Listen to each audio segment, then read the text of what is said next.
والسلام على رسول الله. أما بعد فأعوذ بالله من الشيطان الرجيم. بسم الله الرحمن الرحيم. ثم أفيضوا من حيث أفاض الناس واستغفروا الله إن الله غفور رحيم.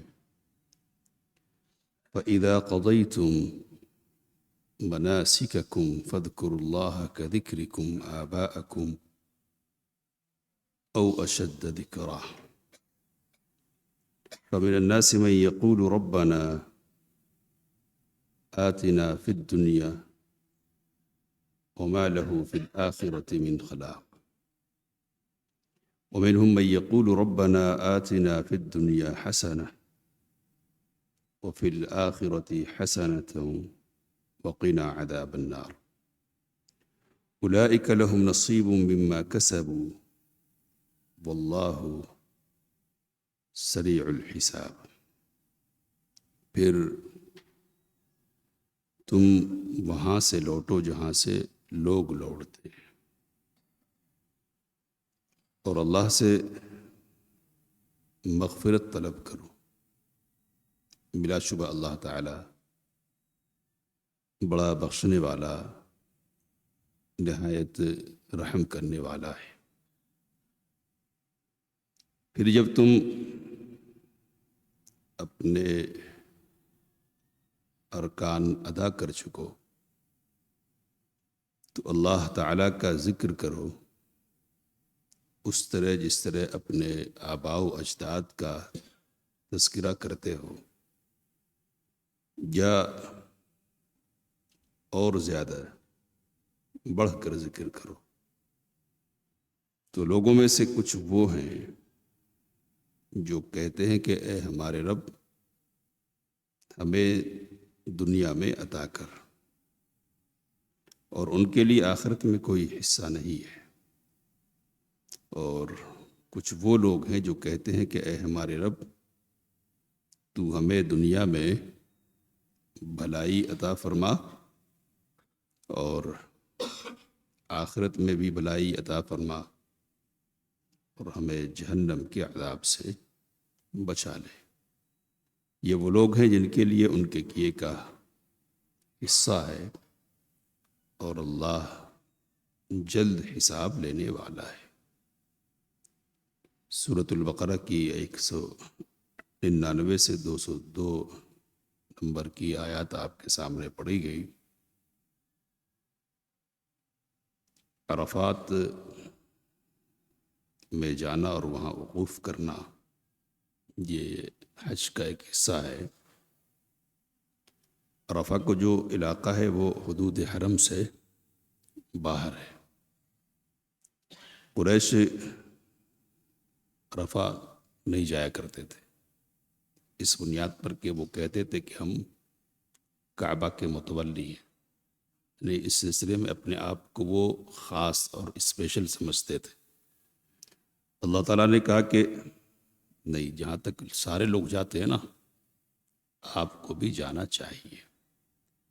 نبی اکرم صلی اللہ علیہ وسلم کے سلسلے میں یہ بات جبیر بن مطعم بیان کرتے ہیں کہ میرا کوئی جانور گم ہو گیا تو میں اس کی تلاش کے لیے باہر نکلا، یعنی عرفہ کی طرف، تو دیکھا کہ محمد صلی اللہ علیہ وسلم ادھر موجود ہے. تو میں نے کہا کہ یہ ادھر کیا کر رہے؟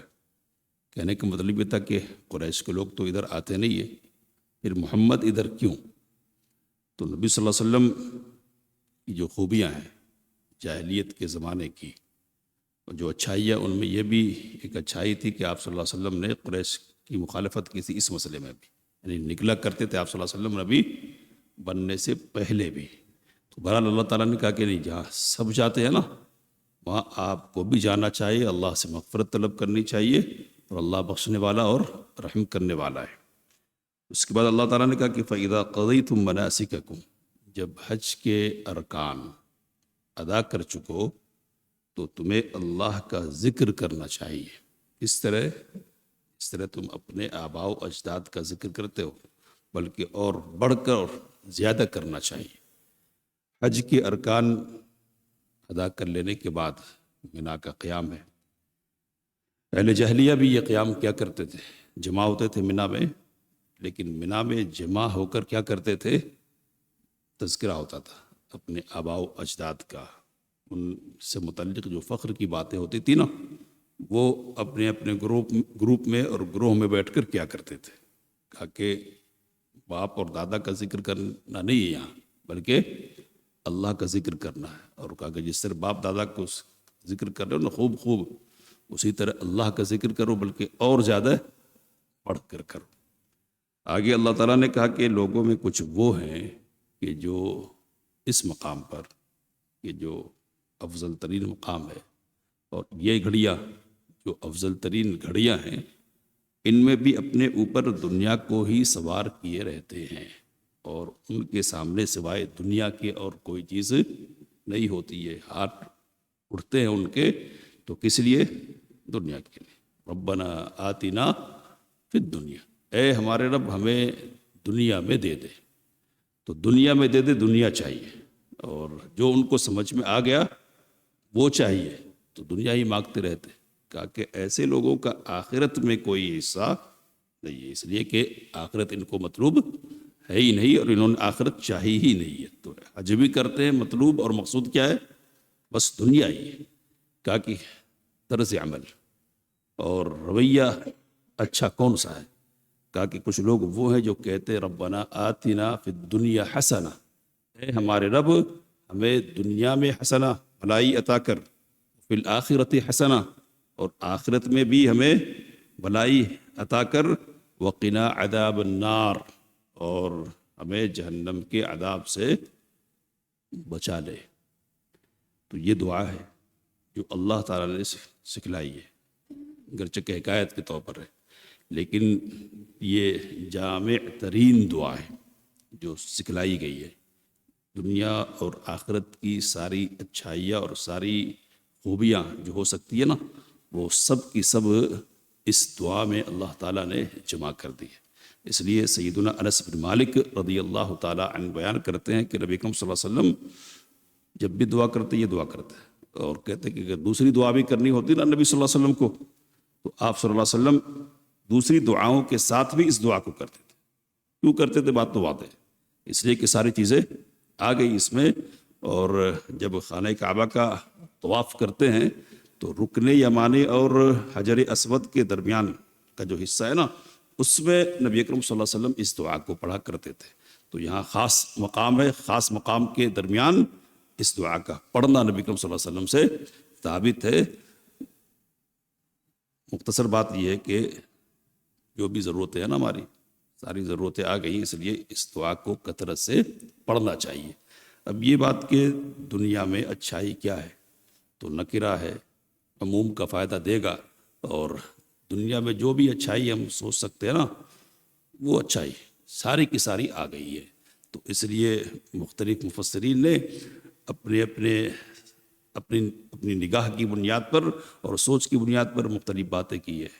کسی نے کہا کہ رزق دنیا، کسی نے کہا کہ اچھی اولاد، کسی نے کہا کہ اچھی بیوی، رہائش، پھر علم وغیرہ، تو ساری چیزیں۔ تو یہ تفسیر کے طور پر ہے، یہ تعین کے طور پر نہیں ہے، یعنی متعین اور فکس نہیں کرنا کہ یہی معنی، بلکہ ایک وضاحت کے طور پر کہ یہ بھی ہے، یہ بھی ہے، اور یہ بھی ہے۔ اور آخرت میں اچھائی کیا ہے؟ تو آخرت میں اچھائی یہ ہے کہ جہنم سے بچا لیا جائے آدمی۔ فمن زحزح عن النار وادخل الجنة فقد فاز، جو جہنم سے بچا لیا گیا اور جنت میں داخل کر دیا گیا وہ کامیاب ہو گیا۔ تو جہنم سے بچا لیا جانا، جنت میں داخل ہو جانا، اور اس سے پہلے حساب کا آسان ہونا، اور پھر بعد میں اللہ تعالیٰ کی رضا حاصل ہونا، اور بڑی نعمت کیا ہے؟ دیدار الہی کا نصیب ہونا۔ تو یہ جتنی اچھائیاں ہیں نا، وہ ساری کی ساری اچھائیاں آخرت کی ہیں یہاں۔ اور پھر آخر میں یہ سکھایا گیا کہ وقنا عذاب النار، اور جہنم کے عذاب سے بچا لے۔ تو اب اچھائی ساری کی ساری آ گئی ہے، اچھائی، پھر یہ جہنم سے کی عذاب سے بچانے کی بات کیوں ہے؟ تو جہنم کے عذاب سے بچانے کی بات اس لیے ہے کہ بعض علماء نے لکھا کہ کہ جہنم میں جا کر بھی بعض لوگوں کو اچھائیاں ملیں گی، یعنی بعض کرتوتوں کی وجہ سے جہنم میں جانا پڑے گا اور پھر ان کو جنت میں داخل کیا جائے گا۔ تو بات کو مکمل کرنے کے لیے یہ سکھلایا گیا کہ نہیں، یہ بھی کہو کہ ایسی کوئی حرکت ہی نہیں ہو چھوٹی اور بڑی کہ جس کی بنیاد پر ہم کو جہنم کی سیر کرنا پڑے اور جہنم سے ہو کر گزرنا پڑے۔ اے اللہ مکمل حفاظت کے ساتھ اچھائی عطا فرما، یعنی جنت میں داخلہ نصیب فرما اور جنت کی نعمتیں عطا فرما دے۔ اب یہ بات ایک غور کرنے کی ہے کہ دنیا میں بھی اچھائی چاہیے اور آخرت میں بھی اچھائی چاہیے۔ آخرت میں اچھائی چاہیے، صرف یہ دعا نہیں کی گئی ہے۔ ادھر پہلے والے کیا کر رہے تھے؟ دنیا چاہیے، تو دوسرے والے کو کیا کرنا چاہیے تھا؟ آخرت چاہیے۔ تو جو نظریہ ہے نا، سوچ ایک دینی اعتبار سے، وہ کیا ہے کہ آدمی کے پیش نظر صرف اور صرف کیا ہو؟ اگر دیندار ہے تو صرف آخرت ہونی چاہیے۔ اللہ تعالیٰ نے یہ نہیں سکھلایا، تو ان کی مخالفت میں ادھر انتہا کو پہنچنا یہ اسلام کی تعلیم نہیں ہے۔ کچھ لوگ دنیا پرست ہیں، مادہ پرستی ہی ان کی نگاہ میں ہے، بس ادھر ہی جا رہے ہیں اور ادھر ہی کے لیے ساری کوششیں ہو رہی ہے، اور ہاتھ بھی اٹھا رہے ہیں اللہ تعالیٰ کے سامنے، تو دنیا ہی کے لیے اٹھ رہے ہاتھ۔ تو ایک تو یہ انتہا ہے، اور دوسری انتہا کیا ہے؟ تو اس کی ضد میں کہ نہیں، دنیا کی کیا چیز ہے، چھوڑ دے۔ تو دنیا بھی چھوڑو، اور یہاں تک کہنے والے نے کہا کہ عقبہ بھی چھوڑو۔ تو عقبہ چھوڑنے کا مطلب ہے کہ جنت کی وغیرہ تمنا مت کرو، بس اللہ اللہ۔ تو اللہ اللہ کرتے رہنا اور دنیا سے بے خبر رہنا اور مسائل دنیا سے کوئی تعلق نہیں رکھنا، یہ اسلام کی تعلیم نہیں ہے۔ یہ بات کدھر سے آئی؟ تو لکھنے والوں نے لکھا کہ یہ بات تو عیسائی رہبانیت کی طرف سے آئی ہے، اور یہ بات کدھر سے آئی؟ تو یہ ہندو جوگ کی طرف سے آئی۔ یہاں اس طرح کی بات آئی کہ جو ادھر کا ہو گیا نا، پورا ادھر ہی کا ہو گیا، اور جو دنیا میں ہے تو وہ تو ہے ہی، تو پوری دنیا داری نبھائیں گے، اور یہ جو ادھر ہو گیا نا وہ پوری دینداری نبھائیں گے۔ اسلام جس دین کا نام ہے نا، وہ دنیا اور دین دونوں کو ساتھ لے کر دینداری نبھانے کی تلقین کرتا ہے، اور کہتا ہے کہ روزگار دنیا سے وابستگی کے باوجود کیا کرنا ہے؟ جنت کی فکر کرنی ہے، دنیا بھی حاصل کرنی ہے اپنے آپ کو بچانے کے لیے، دوسروں کے سامنے ہاتھ پھیلانے سے بچنے کے لیے، اور اصل منزل جو ہے وہ تو ہے ہی، تو اس کے لیے تو فکر کرنی ہے۔ تو یہ پیغام بھی اس آیت کریمہ میں ہے ہمارے لیے کہ آخرت کی فکر کی بنیاد پر دنیا سے بے اعتنائی کرنا اور بالکل درکنار کر دینا دنیا کو، یہ اسلام کی تعلیم نہیں ہے، یہ کسی اور مذہب کی تعلیم ہو سکتی ہے۔ اللہ تعالیٰ نے کہا کہ اولئک لہم نصیب مما کسبوا، تو جو لوگ اس طرح کی دعا کرتے ہیں نا، ان کو پورا حصہ ان کے کیے کا ملنے والا ہے، اور جو لوگ ادھر ادھر جا رہے ہیں نا، ان کو یہ سمجھ لینا چاہیے کہ اللہ جلد حساب لینے والا ہے۔ تو دنیا میں مست ہو گئے، اور اس قدر مست ہوئے اور کھوئے کہ اللہ یاد نہیں رہا نا، تو یہ اللہ کو بلا دیں گے ممکن ہے، لیکن اللہ ان کو بھول جائے گا ایسا تو نہیں ہونے والا نا۔ تو اللہ ان کو یاد رکھے گا، اور جب وہ مناسب سمجھے گا ان سے جلدی سے نمٹ لے گا۔ تو ایک دھمکی کا پیغام ہے کہ دنیا ہی صرف نہیں، آخرت کی بھی آپ کو فکر کرنی چاہیے۔ اللہ سے دعا کی باتوں کو سمجھنے، اس کام لینے کی توفیق عطا فرمائے۔ آمین وآخر دعوانا الحمدللہ رب العالمین۔